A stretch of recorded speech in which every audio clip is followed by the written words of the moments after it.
Hi guys, welcome back to my YouTube channel. Welcome back to Alia Berry channel. Nah, sekarang aku bakalan ngasih informasi tentang perbandingan puskesmas di Pekanbaru dengan puskesmas di Jakarta. But I don't know di puskesmas lainnya, cuman aku cukup lama berinteraksi dengan eh, dua puskesmas di daerah ini. So, ini aku buat karena banyaknya teman ataupun pasien yang berkeluh kesah tentang pelayanan puskesmas yang ada di Pekanbaru. Jadi mudah-mudahan teman-teman yang berada di puskesmas tepatnya di daerah Pekanbaru ini bisa menjadi pukulan, cambukan maupun mengingat kembali ya bagaimana teman-teman dulunya pernah ikut pelatihan. Mungkin ada beberapa yang udah pernah menjadi trainer, terus juga pernah ikut pelatihan, baik pelatihan di Jakarta maupun pelatihan di lokal di daerah. Bagaimana cara menghadapi beberapa pasien, khususnya teman-teman atau pasien LGBT di isu yang terkait di isu HIV-nya ya guys. So, jadi di tahun-tahun sebelumnya sebenarnya waktu aku bergabung di LSM ada perubahan yang signifikan dari beberapa tahun ke tahun, baik itu pelayanan, terus juga sistem, terus juga teamwork ya, baik dari nakes dengan pihak LSM dan juga stakeholder lainnya.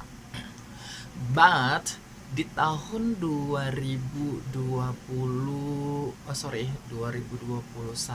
22 lah ya. Jadi bukan hanya teman-teman di luar sana yang banyak melakukan pengaduan atau istilahnya mengkritik, aku juga pernah ngalamin perubahan dari teman-teman nakes itu sendiri. Jadi seperti ini. Di semakin ke tahun 2021 ke 2022 yang aku nilai dan teman-teman nilai itu sebenarnya teman-teman nakes itu sudah banyak berubah sekali. Jadi misalnya nih, masih adanya stigma terhadap pasien yang beraneka ragam tadi, khususnya buat teman-teman yang populasi kunci ya. Itu beberapa teman-teman nakes, I don't know apakah sudah lupa dengan materi pelatihan yang kemarin ya, aku nggak tahu, atau mungkin karena tidak ada beberapa aktivis atau teman-teman di LSM yang melakukan advokasi di saat meeting atau bersuara untuk membahas kendala-kendala yang terjadi di lapangan. Oke, yang pertama, masih adanya stigma terhadap si pasien ya. Yang kedua,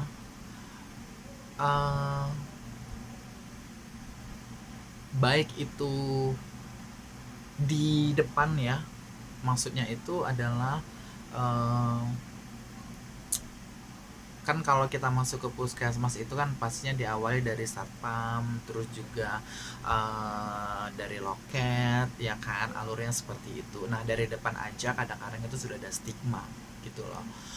Nah selanjutnya yang kedua, melakukan konseling itu juga masih ada stigma gitu.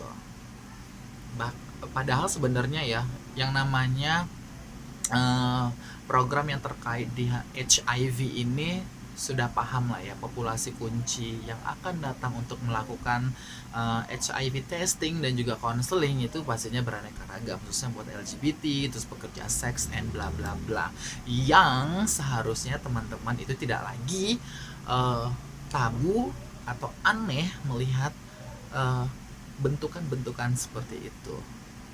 Oke, nah yang ketiga, aku rasa koordinasi bersama teman-teman yang terkait di program itu, aku rasa sudah tidak dibilang intens, tidak intens bisa jadi mungkin karena COVID-19 ya, beberapa tahun terakhir ini jadi pertemuannya kurang intens ya. Jadi komunikasi tadi itu aku rasa sudah banyak yang berubah gitu loh. Seharusnya teman-teman aktivis itu juga harus peka terhadap kendala-kendala di lapangan. Nah, begitu pula dengan teman-teman nakes harusnya melakukan koordinasi atau komunikasi kepada pihak-pihak yang terkait. Sebenarnya ada kendala di lapangan nggak sih? Apa yang perlu dievaluasi? Apa yang perlu diperbaiki? Bagaimana cara mengimprove, develop, dan something like that ya. Oke, seperti itu. Oke, dan yang ke terakhir, aku rasa dari segi teamwork ya, teamwork kayaknya juga sudah mulai tidak solid gitu. Jadi seperti ini, di beberapa tahun belakangan ini sebenarnya semua nakes itu fokus kepada COVID-19, sementara di bidang yang lain seperti penyakit yang lain itu kayaknya sudah di nomor 2 atau di nomor 3 kan. Ya, kita tahu kalau misalnya teman-teman nakes itu sangat terbatas, jadi tidak semuanya di cover gitu. But teamwork itu sangat penting gitu loh. Jadi lucu banget ketika misalnya ada pasien yang ingin HIV testing, terus nakes yang tidak ada, harus menunggu. Sementara teman-teman tahu kan betapa sulitnya kita ngejangkau dan ngebawa masyarakat untuk melakukan HIV testing tadi. Dan kita ketahui bahwasanya semua program penyakit itu punya targetan, baik COVID, baik HIV, baik TB. Aku rasa dari Kemenkes juga dan donatur juga punya target gitu loh. Nah, jadi seolah-olah penyakit yang lain itu yang kemarin yang aku nilai itu di nomor 2 kan gitu. Sebenarnya teman-teman nakes baik dari kapus dan juga bawahannya itu bisa mensiasati bagaimana caranya ya program yang sudah teman-teman ambil itu bisa dijalankan bersama gitu. Nggak harus kayak tunggu-tungguan lah, itu kan it's not my job, itulah tugas mereka, itu bukan urusan kami. Nah, aku pernah ya suatu ketika itu pas jadi pasien khususnya untuk HIV itu ada di kartu hijau yang seharusnya itu wajib ditulis sebagai reporting gitu.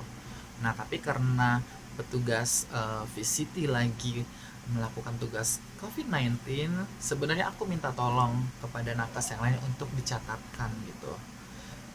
Padahal sebelumnya ada nakes yang mau mencatatkan, tinggal mencatatkan aja Bu, tanggal, obatnya sekian, bla bla bla. Apa sih susahnya untuk melakukan teamwork, something like that. Jadi seolah-olah kayak keegoan masing-masing. Bahkan kita dulu waktu di LSM itu ya sama-sama saling membantu. Tugasnya teman-teman di nakes itu berusaha semaksimal mungkin untuk kita bantu, dan teman-teman juga ngebantuin tugasnya teman-teman LSM.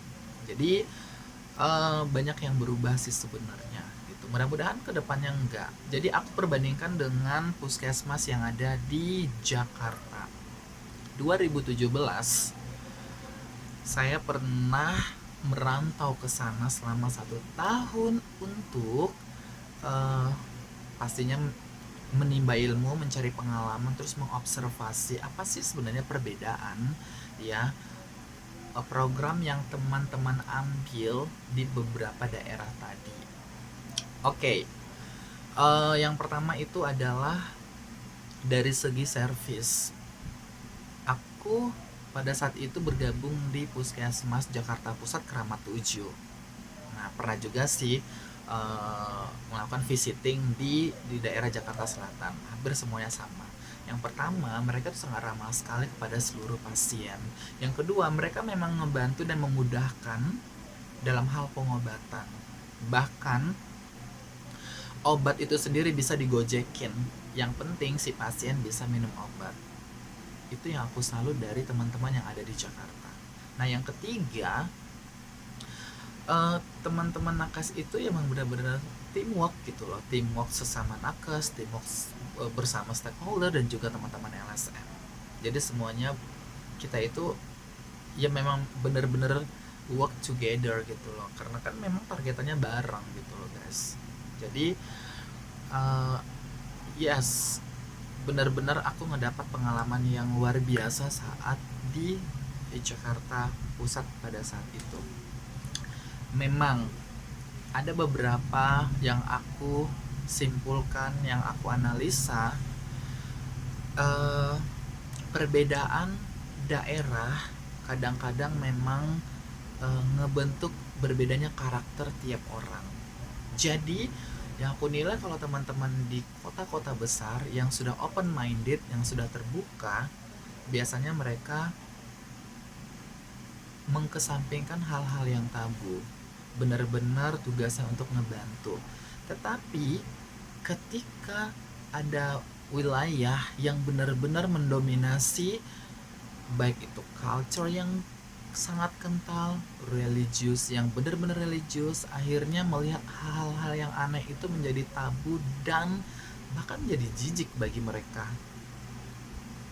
Aku rasa sebagai seorang nakes, ya, sebagai seorang yang bekerja di bidang medis, tujuannya adalah memang mengobati, membantu ya masyarakat untuk sehat, bukan malah mengintervensi personal atau pribadinya orang itu sendiri. Jadi ya bukan hanya ada sih daerah Sumbar juga ada pengaduan, pokoknya yang benar-benar kayak Aceh, terus juga Sumbar, terus Riau, itu kan benar-benar yang budayanya kental banget, terus juga agamanya religius banget gitu. Nah, tapi kalau kayak di Bali, Bandung, ya, Jogja, terus juga Jakarta, yang aku tangkap dari teman-teman yang sering diskusi itu sudah open minded dan bener-bener ngebantuin si pasien. Harapannya ya kedepannya, kenapa aku harus speak up ya, aku udah nggak sanggup lagi, udah nggak tahan lagi ngedengar bertambahnya ya pasien atau teman-teman yang melakukan pengaduan udah sangat berbeda lah, something like that. So please buat teman-teman nakes ya, yuk sudah saatnya untuk yang namanya HIV dan penyakit lain lah yang menurut Anda itu sangat menjijikkan itu sesegera mungkin untuk dihilangkan gitu. Bayangkan kalau misalnya posisinya itu ada di keluarga kamu, ada di orang-orang terdekat Anda, mungkin ya seperti itu. But tidak semua teman-teman nakes yang ada di sini melakukan seperti itu. Masih ada kok teman-teman nakes yang benar-benar murni dan tulus untuk membantu masyarakat, khususnya pasien, membantu mempermudah ya si pasien ketika mengakses obat-obatan atau melakukan tes apalah gitu. Thank you banget ya, benar-benar appreciate banget buat yang merasa tidak pernah melakukan hal-hal yang mengecewakan si pasien. Thank you banget, itu berarti Anda tulus bekerja, bagus mengikuti pelatihan. Jadi ya penting sih sebenarnya ketika kita itu mengikuti pelatihan, berdiskusi dengan banyak teman di beberapa daerah, terus kita melakukan uh, asimilasi ya tentang uh, berbagai macam hal yang kita temui di lapangan itu. Dan juga buat teman-teman di luar sana ya, teman-teman aku tetap semangat yang mengakses segala sesuatunya di puskesmas, terus juga di layanan kesehatan lainnya juga. Terus juga yang belum melakukan mengakses ke layanan juga jangan takut, tetap aware pada kesehatan kamu ya. So thank you for watching me. Sampai ketemu di video berikutnya. Bye bye.